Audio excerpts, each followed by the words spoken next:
Bismillahirrahmanirrahim. Assalamualaikum warahmatullahi wabarakatuh. Innal hamdalillah nahmaduhu wa nasta'inuhu wa nastaghfiruh wa na'udzu billahi min shururi anfusina wa min sayyiati a'malina. Man yahdihillahu fala mudilla lahu wa man yudlil fala hadiya lahu. Asyhadu an la ilaha illallah wahdahu la syarika lah wa asyhadu anna Muhammadan abduhu wa rasuluhu amma ba'd. Fa inna asdaqal hadithi kitabullah wa khairal hadi Muhammadin sallallahu alaihi wasallam wa syarrul umuri muhdatsatuha fa inna kulla muhdatsatin bid'ah wa kulla bid'atin dhalalah wa kulla dhalalatin finnar. Ikhwani fiddin rahimani wa rahimakumullah. Puji dan syukur kita panjatkan kehadirat Allah Subhanahu wa taala. Fa bi ni'matihi tatimmus shalihat.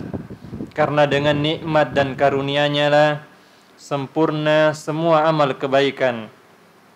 Kita melanjutkan membaca kitab Wasiyatul Imami Asy-Syafi'i rahimahullahu ta'ala. Wasiat Al-Imam Asy-Syafi'i, imam yang sangat masyhur di negeri kita. Bahkan umumnya mayoritas tokoh di negeri kita tercinta Indonesia menisbahkan diri, menyandarkan dirinya kepada madhab beliau rahimahullahu ta'ala, yaitu Syafi'iyah. Kita telah sampai kepada Tarjamatul Imam Asy-Syafi'i, biografi beliau rahimahullahu ta'ala. Kita telah menyebutkan nama beliau, yaitu Muhammad bin Idris Ibnul Abbas Ibnu Utsman Ibni Syafi'i Ibni Saib Ibni Ubaid Ibni Abdul Yazid Ibni Hashim Al-Imam Alim. Jadi nama aslinya adalah Muhammad bin Idris. Asy-Syafi'i itu adalah nama kakeknya. Nama kakeknya. Wulida fi Unajda fi Gaza. Beliau dilahirkan di Gaza. Thumma rahilat bihi ummuhu ila Makkah. Kemudian ibunya rihlah membawanya ke Mekkah. Wa huwa ibnu amaini.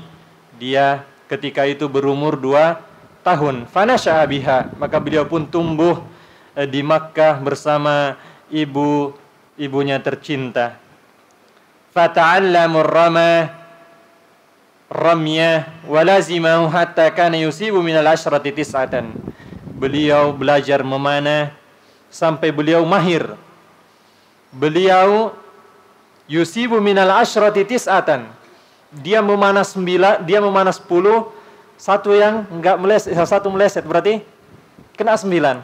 Masya Allah, luar biasa. Kemudian talabahu lil ilmi. Bagaimana talabuhu lil ilmi? Beliau rahimahullahu ta'ala menuntut ilmu. Wa talabal ilma mundus sigar. Beliau menuntut ilmu semenjak masih muda. Dari umur mudahnya beliau. Kenapa?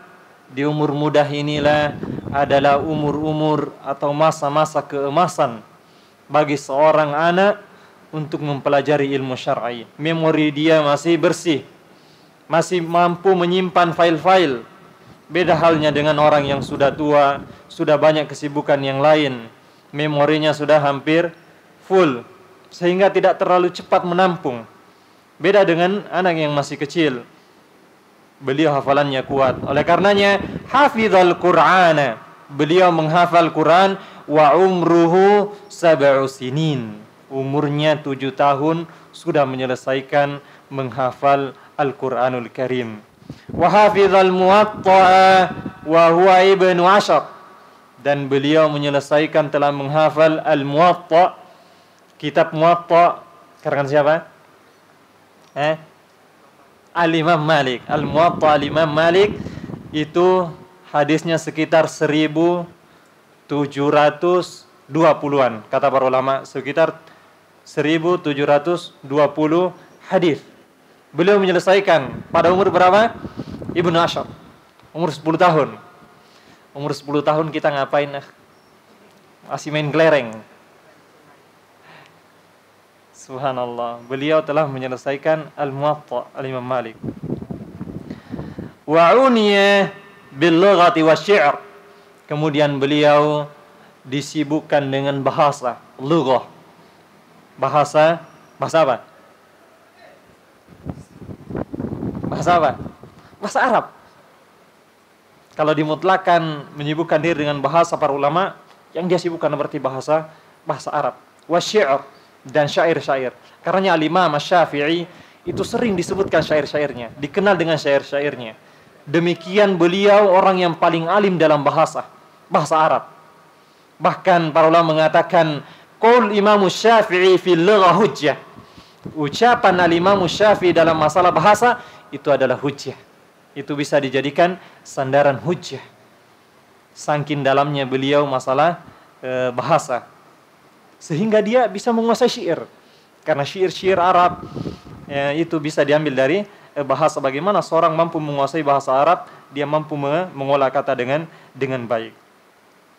Qala al-Mubarrad, Al-Imam Mubarrad mengatakan kana Syafi'i min asy'arin nas. Al-Imam Syafi'i adalah manusia yang paling ahli dalam masalah syair. Masalah syair. Wa adabun nas, dan manusia yang paling faham masalah adab. Adab itu salah satu bentuk cara orang menyampaikan bahasa, seperti bisa dikatakan syair. Wa a'rafahum bil qiraat, dan orang yang paling faham, paling alim tentang masalah qiraat Al-Quran. Wa balagha min ihtimamihi bil waqti hirsan 'alal intifa'i bih, dan kesungguhan beliau di dalam menjaga waktu beliau, mencapai semangat beliau di dalam memanfaatkan waktu beliau dengan sebaik-baiknya. Bagaimana gambarannya? Annahu zazza al-lail. Jazza al-lail. Beliau menjadikan malam itu 3 bagian. Menjadikan 3 bagian. Sepertiga malam di awal, sepertiga malam tengah, sepertiga malam terakhir. Apakah yang dilakukan oleh beliau? Fathuluthuhul awwalu yaktub. Maka sepertiga malam yang awal yaktub. Menulis ilmu, menulis kitab, menulis makalah. Wathani yusolli. Sepertiga malam yang kedua yusolli. Beliau salat. Menggabungkan antara apa? Ilmu dan amal. Sangat disayangkan apabila seorang rajin menuntut ilmu tapi kurang di dalam amal. Kurang di dalam amal. Lihatlah guru besar kita, Imam Syafi'i rahimahullah ta'ala, imam kita, panutan kita. Beliau menggabungkan antara ilmu dan amal. Beliau yaktub, kemudian beramal. Yusolli, wathani yusolli, wathalithu yanam. Sepertiga malam terakhir beliau gunakan untuk istirahat, tidur. Ada porsi untuk ilmu, untuk amal, untuk istirahat. Karena badan kita ini lahu haqqun, punya hak. Inna fi ainika haq, matamu punya hak untuk istirahat. Wa fi badanika haq, badanmu punya hak untuk istirahat. Dan demikian, ada orang yang semangat, udah akhirnya drop, nggak bisa lanjut lagi. Akhirnya waktu yang lainnya sudah istirahat, sakit. Diberikan porsi masing-masing dengan kemampuan kita masing-masing. Iya, kalau dia orang yang memiliki kemampuan yang luar biasa, silahkan. Semuanya dihabiskan untuk di jalan Allah Subhanahu wa taala. Itulah Al-Imam Syafi'i rahimahullahu taala. Tamassukuhu bisunnati wal athar. Dan ini yang sangat penting, Masya Allah. Tamassukuhu, pegang teguhnya beliau, bisunnati wal athar, sunnah dan athar.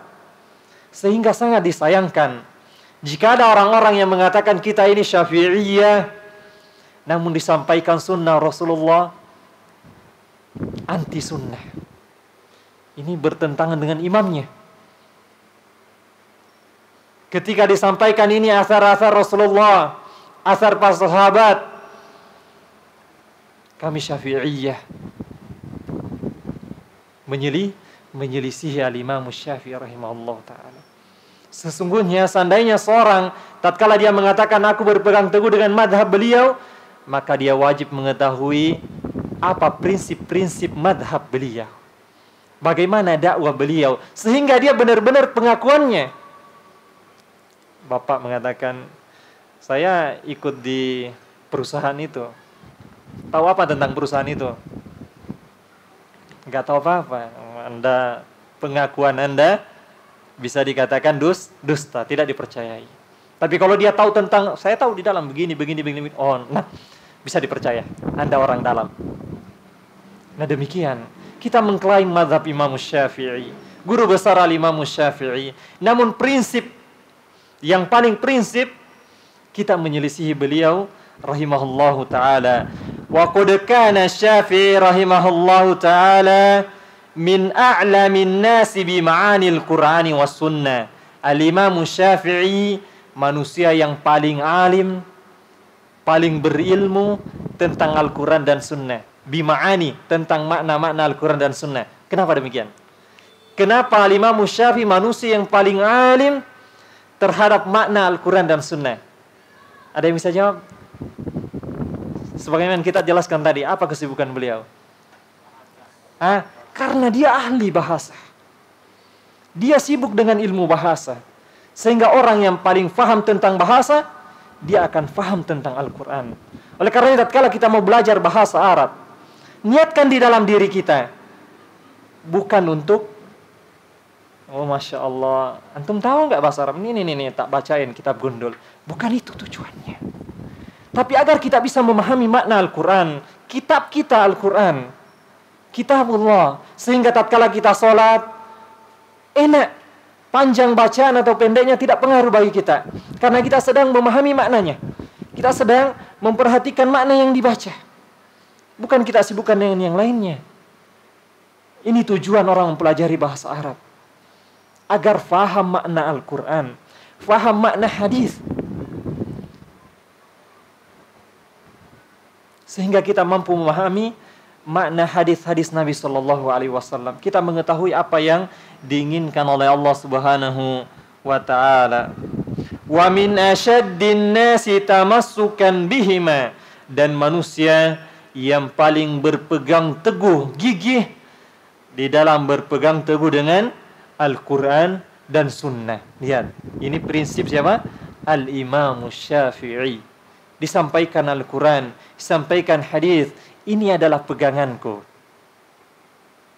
Pegangan Al-Imam Syafi'i rahimahullahu ta'ala. Wa kana min ahsanin nasi tawajjuhan lil ilmi, dan manusia yang paling condong hatinya terhadap ilmu.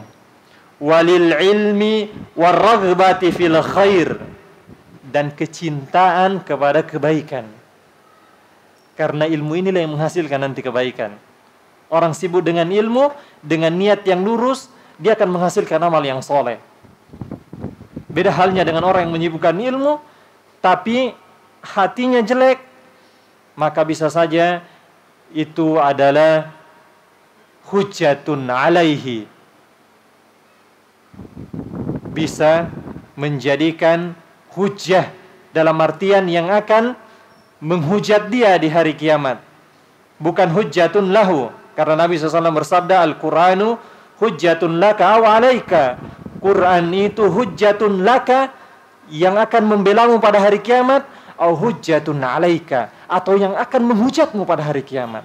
Ketika dipelajari dengan tidak ikhlas karena Allah Subhanahu wa ta'ala, dengan niat-niat yang bukan karena Allah Subhanahu wa ta'ala, bukan menginginkan kebaikan.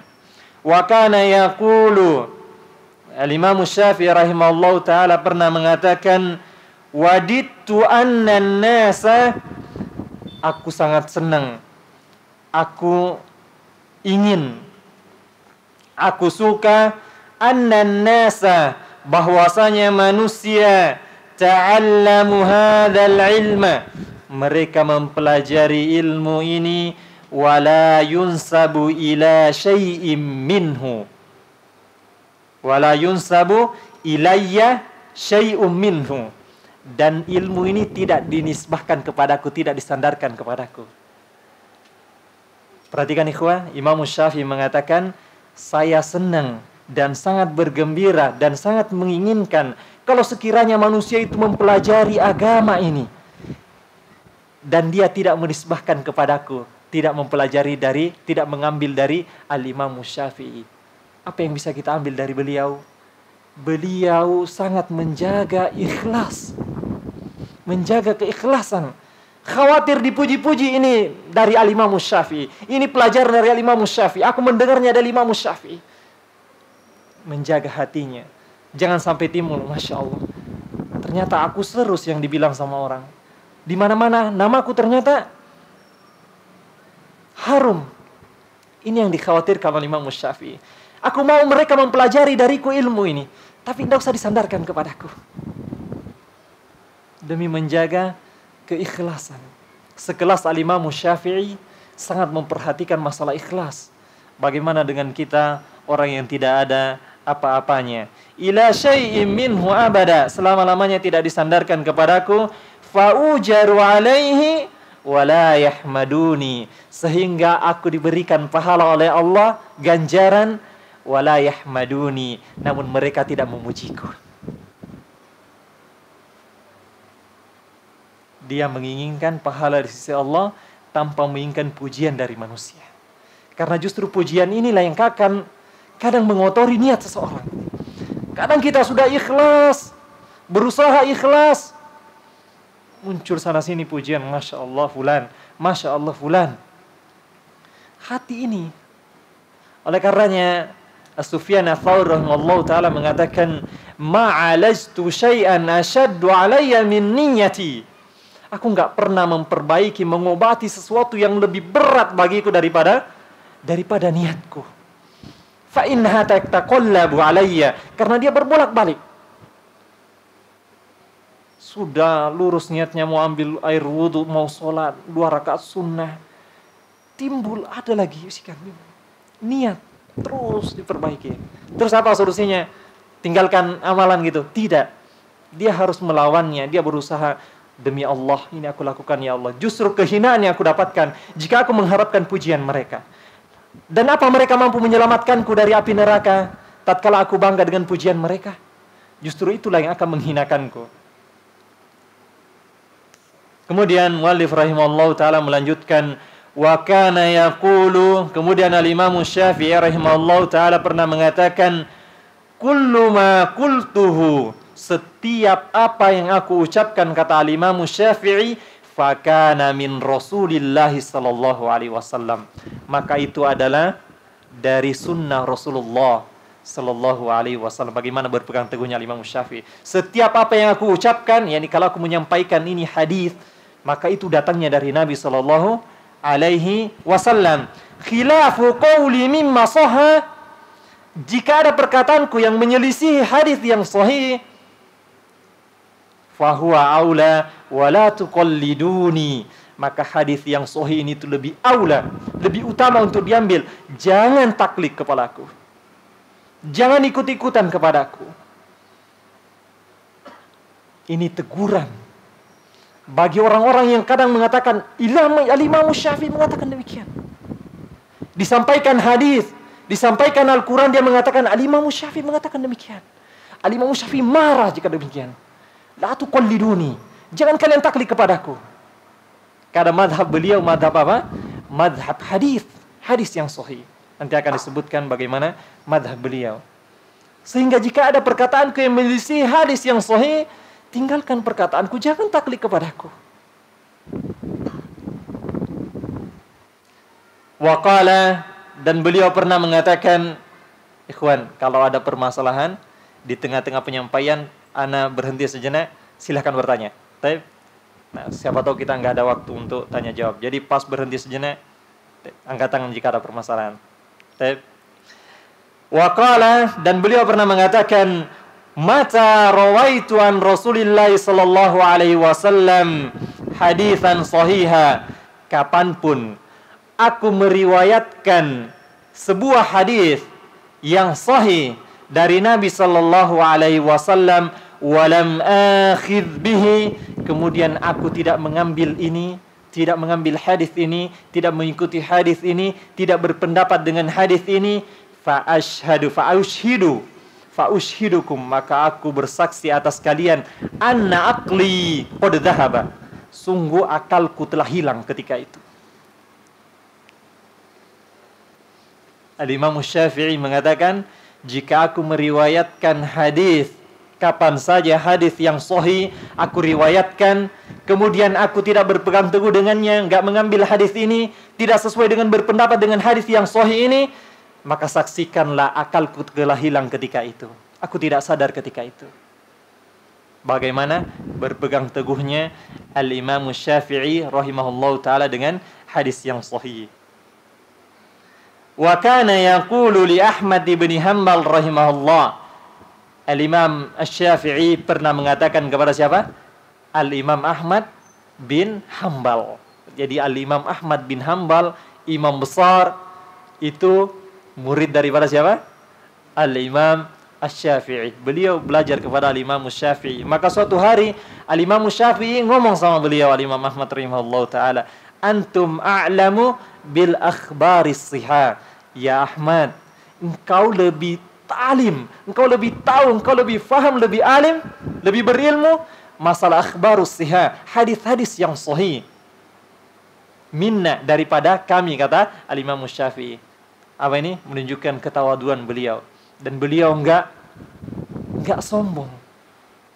Masa muridnya lebih alim, lebih banyak tahu, lebih tahu ana lah. Enggak. Beliau mengakui muridnya. Inilah kemuliaan seorang imam. Fa idza kana khabarun sahihun, oleh karenanya apabila ada khabar yang sahih, yakni hadis yang sahih, fa'alimuni atau fa'alimni, maka sampaikan kepadaku, beritahu aku, kabarkan kepadaku, hatta adhaba ilaihi, sehingga aku bisa bermadhab dengannya, sehingga aku bisa berpendapat dengannya, sehingga aku bisa berpendapat dengan hadis tersebut. Kufiyan kana au basariyan au syamiyan, baik itu hadis yang riwayat Kufah atau Basrah ataupun Syam, yang penting hadisnya sahih, tidak fanatik golongan. Dari mana ini? Dari pemimpin kita? Bukan. Wah, nggak terima. Dari ustaz kita? Dari ustaz kita? Oh, bukan. Enggak. Tunggu dulu kalau gitu. Tidak. Sahih, hadis yang sahih, beliau adhabu ilaihi, aku bermadhab dengannya.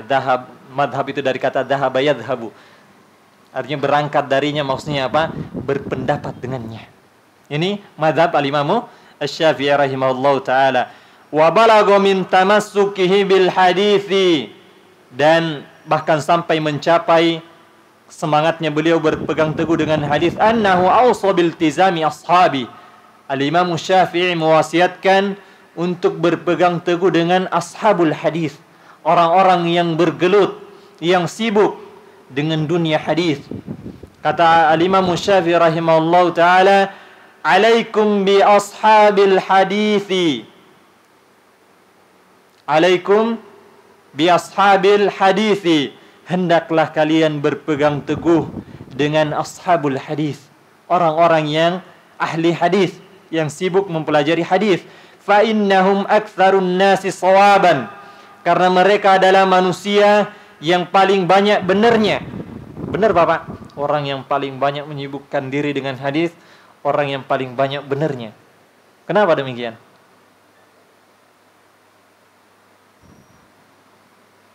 Orang yang paling banyak menyibukkan diri dengan hadis, menghafal hadis, mempelajari maknanya, dikatakan orang yang paling banyak benarnya. Kenapa? Karena itu ilmu. Ilmu itu Al-Quran, Sunnah, Al-Quran dan Sunnah. Sehingga kalau orang alim dalam masalah hadis, ahli dalam masalah hadis, dia orang yang paling banyak benarnya. Tadi bukan berarti pasti pasti benar. Setiap orang pasti ada kekeliruannya, sehingga jangan mengatakan, Ustaz, saya sudah hafal ribuan hadis, berarti setiap apa yang Anda ucapkan pasti wajib diambil. Benar soalnya. Tidak. Paling banyak benarnya, tapi tidak mesti benar. Karena bisa salah orang itu keliru. Idza ra'aitu rajulan min ashabil hadis, jika aku melihat, kata Imam Syafi'i, seseorang dari kalangan ahli hadis, faka'annama ra'aitu rajulan min ashabi Nabi sallallahu alaihi wasallam, maka seakan-akan aku melihat seorang dari kalangan sahabat Nabi sallallahu alaihi wasallam, menunjukkan bahwasanya para sahabat itu mereka sibuk dengan hadis Nabi sallallahu alaihi wasallam. Sehingga Imam Syafi'i mengatakan, jika ada orang yang menyibukkan diri dengan ilmu hadis, maka seakan-akan dia adalah seorang sahabat. Seakan-akan aku melihat seorang sahabat Nabi sallallahu alaihi wasallam. Jazahumullahu khairan. Semoga Allah Subhanahu wa taala membalas kebaikan mereka dengan kebaikan. Hafidhu lanal asla. Mereka telah menjaga asal, pondasi, pokok dasar agama kita, yaitu apa? Al-hadis. Falahum alaina al-fadlu.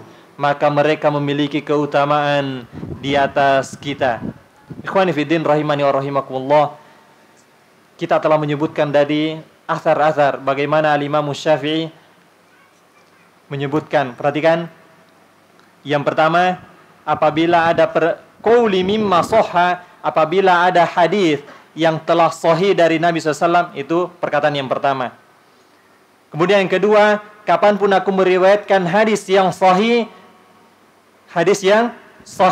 nah, maka aku pasti memilih. Kalau tidak mengambil, berarti saksikan akalku telah hilang. Kemudian yang ketiga, perkataan kepada Imam Ahmad rahimahullah ta'ala, engkau lebih alim tentang akhbarus sihah, hadis-hadis yang sahih. Pelajaran dari kita bahwasanya, lihat, Al-Imam Syafi'i tidaklah menyebutkan sebuah hadis, melainkan dia ikut sertakan apa? Hadis yang sahih. Hadis yang sahih. Dan ini kadang kurang dari kita. Ketika disampaikan, ini hadisnya tidak sahih, ini hadisnya yang sahih. Ini kan gak sahih, kan tetap hadis. Perkataan yang gak benar. Hadis yang sahih. Imam Syafi'i berpegang teguh dengan hadis yang sahih. Tidak asal hadis. Hadis yang sahih. Karena ada hadis-hadis yang tidak sahih. Ada hadis yang palsu. Ada hadis yang mungkar. Dan ada hadis-hadis yang lainnya yang tidak diterima. Al-Imam Syafi'i berpegang dengan hadis yang sahih. Sehingga jika ada orang berpegang teguh dengan satu kitab yang isinya adalah hadis-hadis yang dhaif yang disebutkan oleh para ulama, bahkan hadis-hadis yang mungkar, maudhu, palsu dan yang lainnya, maka dia telah menyelisihi siapa? Madhabnya Al-Imam Syafi'i rahimahullah ta'ala. Imam Syafi'i, Al-Imam besar rahimahullah ta'ala. Wa min syi'rihi fi hadzal majal, di antara syair beliau, karena beliau ahli syair, maka dibawakan syairnya. Kullul ulumi siwal Qur'ani musgilah. Setiap ilmu yang bukan Al-Qur'an, setiap ilmu selain Al-Qur'an musgilah, hanyalah sesuatu yang menyibukkan. Illal hadis, kecuali hadis, wa ilmal fiqh fid din, dan ilmu fikih di dalam agama. Ilmu kefakihan di dalam agama. Imam Syafi'i mengatakan, kullul ulumi siwal Qur'ani musgilah. Setiap ilmu selain daripada Al-Quran adalah sesuatu yang menyibukkan. Illal hadis wa fikhil wa ilmil fikhi fid din, kecuali ilmu hadis dan ilmu fikih di dalam agama. Ilmu fakih di dalam agama. Al-ilmu ma kana fihi haddatsana. Ilmu itu apa yang ada di dalamnya perkataan haddatsana. telah mengabarkan kepada kami, telah menyampaikan kepada kami sanad, rantai yang sampai kepada siapa? Rasulullah sallallahu alaihi wasallam. Dari Rasulullah menyampaikan kepada sahabat, sahabat menyampaikan tabi'in, tabi'in seterusnya. Itulah ilmu kata Imam Syafi'i. Sehingga jika orang menyampaikan ilmu, mana hadisnya, mana kata haddatsana, mana perkataan dari sini, dari sini, dari sini. Sehingga ilmu itu murni kita ambil dari Allah, dari Nabi kita yang mulia sallallahu alaihi wasallam. Bukan hanya perkataan orang. Saya pernah mendengar katanya. Itu bukan ilmu. Wa ma siwa dzalika, dan apa yang selain itu kata Imam Syafi'i, waswasus syayatin. Dia hanyalah waswas syaitan. Dikatakan katanya.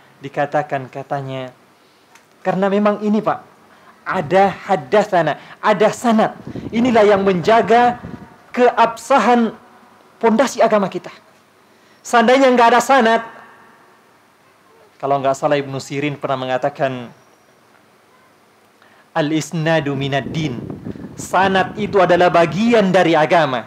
Walaulal isnadu, seandainya nggak ada sanad, laqala man syaa ma syaa, maka siapa saja akan mengatakan apa yang mau dia katakan.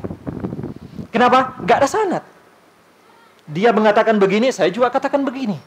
Tapi kalau ditanyakan ada sanadnya, apakah ini hadis Nabi SAW? Dari sahabat siapa? Di kitab mana? Riwayatnya imam siapa?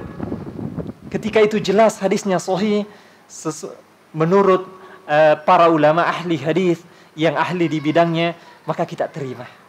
Selain daripada itu, berarti bukan hadis Nabi sallallahu alaihi wasallam.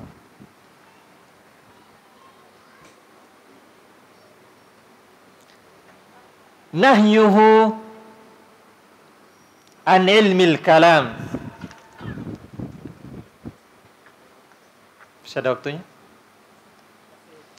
Nahyuhu an ilmil kalam. Al-Imam Syafi'i sangat melarang seseorang mempelajari ilmu kalam, ilmu mantik, ilmu falsafiyah atau filsafat.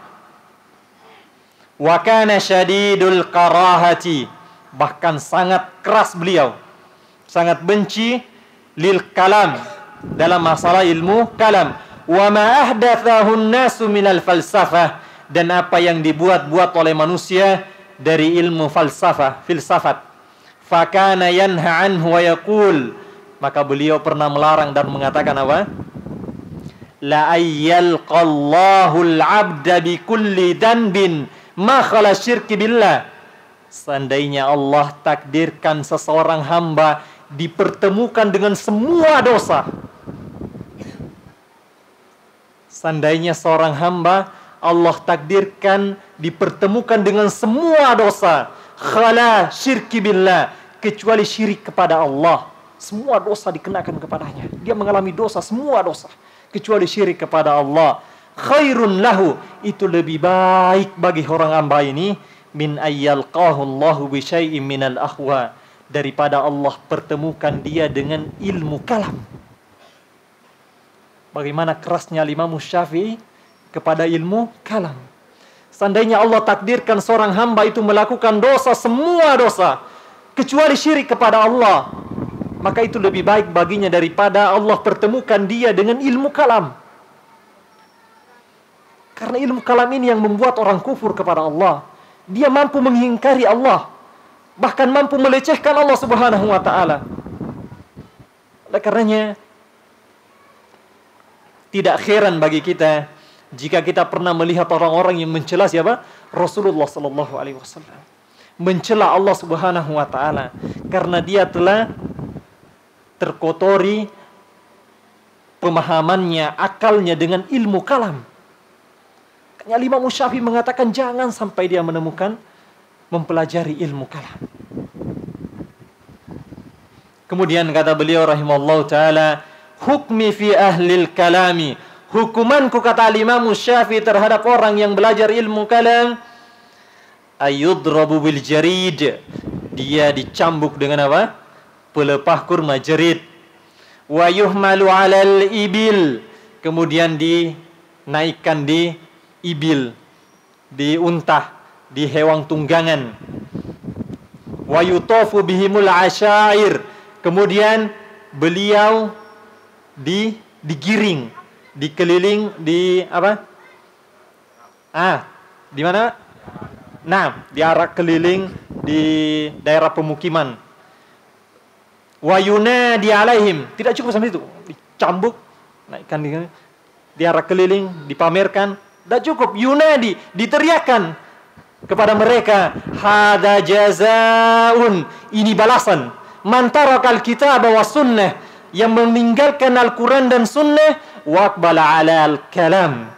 Dan dia malah mempelajari ilmu kalam. Kalau Al-Imam Syafi'i hidup di negeri kita,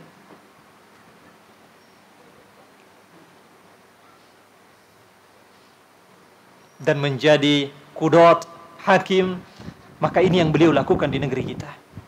Orang yang pelajari ilmu kalam, meninggalkan Al-Quran dan sunnah, dicambuk, pelepah kurma. Kemudian diarak keliling, diteriakkan. Ini balasan orang-orang man tarakal kitab wa sunnah wa aqbala 'alal kalam. Meninggalkan Al-Quran dan sunnah dan justru mempelajari ilmu kalam. Berarti orang yang mempelajari ilmu kalam, dia akan jauh dari Al-Quran dan sunnah.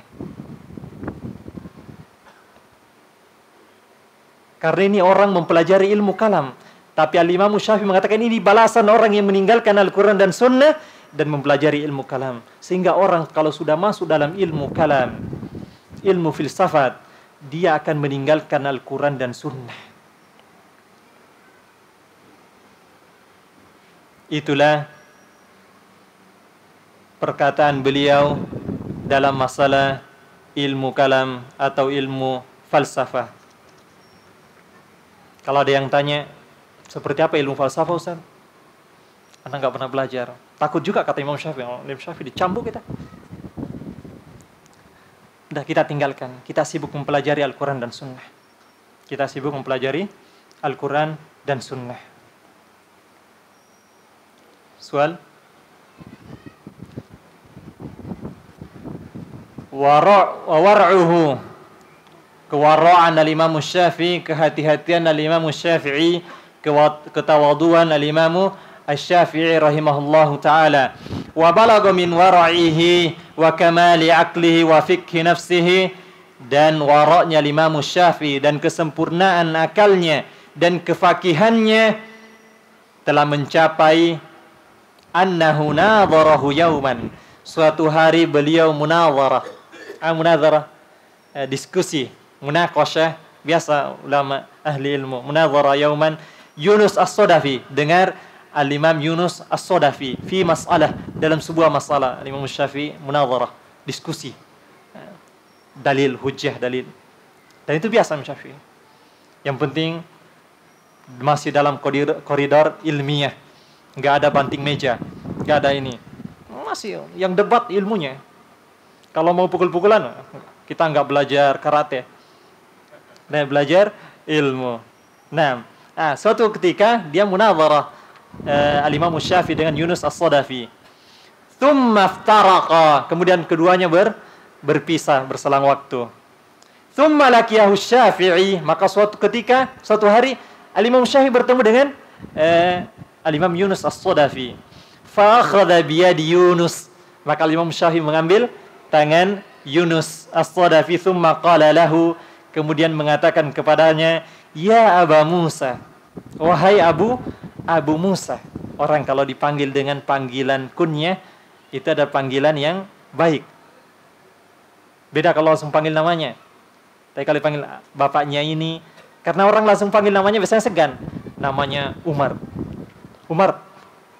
Ya Aba, bapaknya ini. Ya, sama seperti di bahasa kita. Bapaknya ini, oh lebih enak bapaknya ini. Nah demikian, ini lihat. Dia memanggilnya dengan ya Aba Musa. Wahai Abu Musa, ala yastaqima an nakuna ikhwanan. Tidakkah bisa berlanjut persaudaraan kita, terus bersama persaudaraan kita, hubungan persaudaraan kita. Wa illam nattafiq fi mas'alatin, meskipun kita tidak sepakat dalam satu masalah. Demikian ya Imam. Ini kadang yang kurang dari kita. Kita beda khilaf satu masalah, Allahu Akbar, la salam wala kalam. Jangankan senyum, salam gak dibalas. Allahu Akbar. Berbeda masalah fikih, ilmiah. Al-Imam Syafi'i, guru kita. Mana wajah kita? Kita lebih alim daripada Imam Syafi'i, sehingga lebih menjaga izzah kita. Katanya kita nanti enggak terhormat, demikian. Allahu Akbar. Inilah yang menghinakan kita. Enggak mau tegur sapa. Hanya permasalahan khilafiyah. Antum enggak gerak-gerakan tangan kalau ana gerak-gerakan. La salam wala kalam. Antum duluan lututnya apa tangannya? Duluan tangan. Oh, berarti iya sama berarti kita.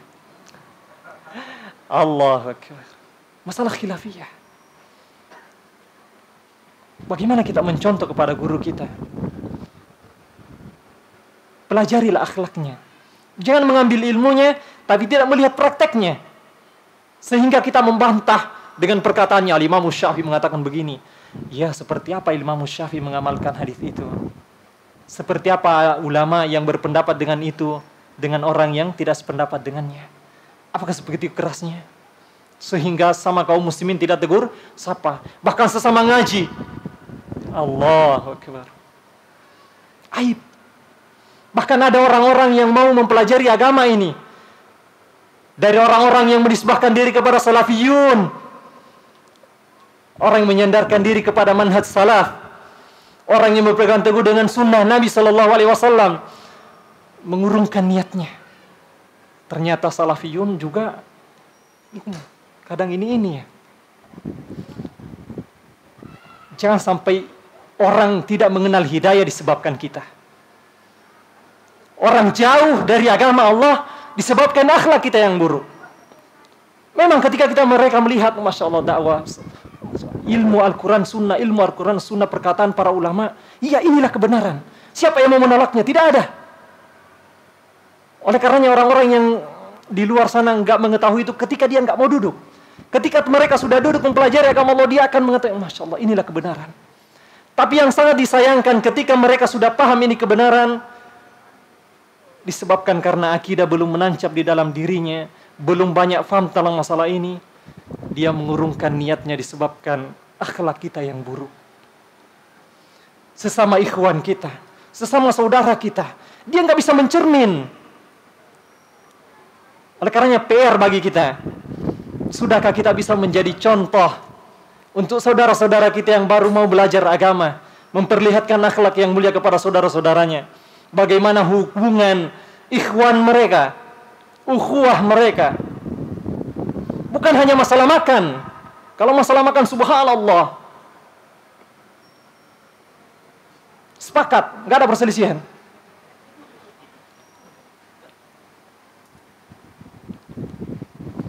Berlemah lembutlah ikhwan, sesama saudara kalian. Para ulama dari dahulu sudah menasihatkan kepada kita. Antum aqallun nas. Kalian ini ahlu sunnah, manusia yang paling sedikit. Kalau yang sudah sedikit ini pun demikian, apa bedanya kita dengan mereka? Perlihatkan contoh ini kepada mereka. Inilah sunnah Rasulullah. Masalah khilafiyah itu biasa. Dari dahulu, para ulama kita pun berselisih masalah khilafiyah, masalah ilmiah, fikih, itu biasa.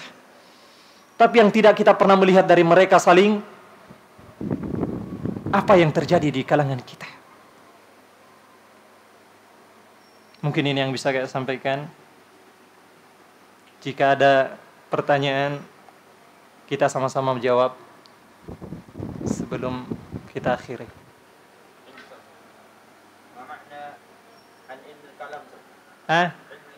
Naam, hada soal qultu lakum qabla hada ma a'rifu bil kalam.